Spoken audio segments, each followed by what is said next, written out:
অনেক দিন পর বাংলাদেশে আবারও এসেছে ডাবল ডেকার বাস। এবার আর ইন্দোনেশিয়া না, এসেছে মালয়েশিয়া থেকে।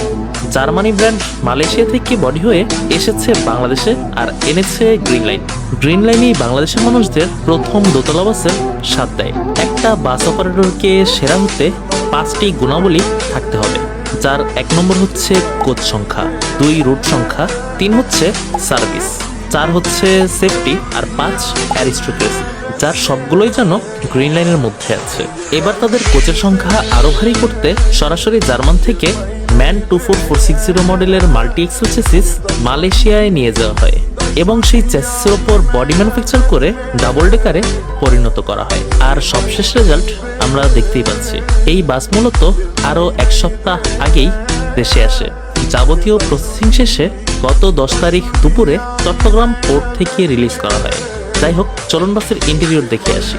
বাসের লোয়ার ডেকে সেই আগের বাসগুলোর মতোই ইন্টেরিয়র ডিজাইন রাখা হয়েছে।